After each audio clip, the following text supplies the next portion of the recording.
lalakad kami.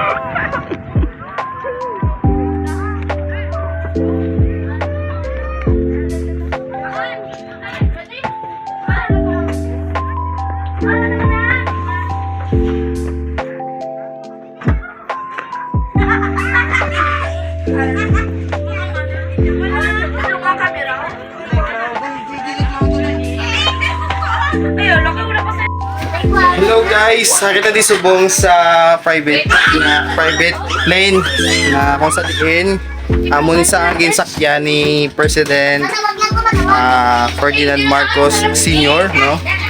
So ari din ninyo subong makitaan sa Barangay Ilopez, May City. So sa diri siya gimutang para manging news tourist spot or attraction diri sa Barangay Ilopez.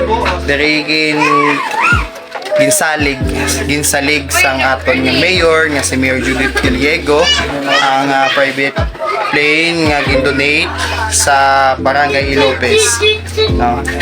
So po da subong ang aton abyan nga si Doy Phone Photography. Ano nga live show? No. Shout out na sa kapitan. Ay, ari, hindi pa sa kapitan. So, ang ating na kapitan.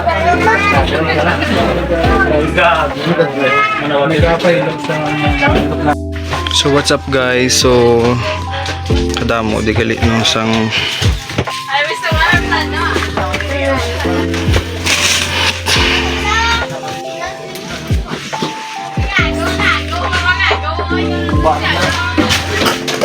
Masa na yung galupad na, testingan ta?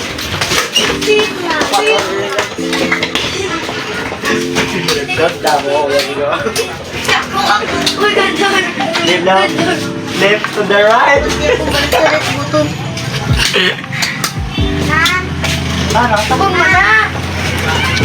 Maya, itan niyo.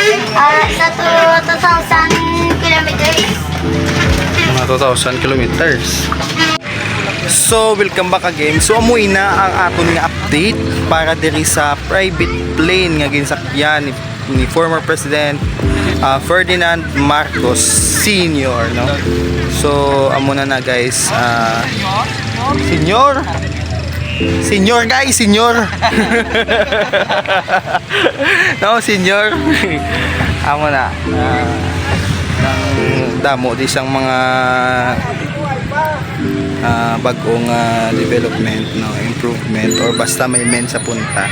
So amyari man sila gipatukod guys nga CR guys, no, kung just in case nga abton ka mo bala. At least may mga proper tanga ilihan nga hindi tamangi kung sa diin lang, no. So amo ni laging provide para sa mga nagalagaw di ang CR. Tapos mayara naman sila suga kag may tanom sila nga gibutang takal nami pagid kay gibutangan niya sa mga bato, no, in case nga mag-ulan makabuli gina nga hindi maglapot siyak ang dalom sa eroplano kag isa pa hindi iko tanawon. So amoy na. So salamat gid sa pagupod kag pag-tan-aw kag more ano tawag di, God bless you. Amo lang na. Bye.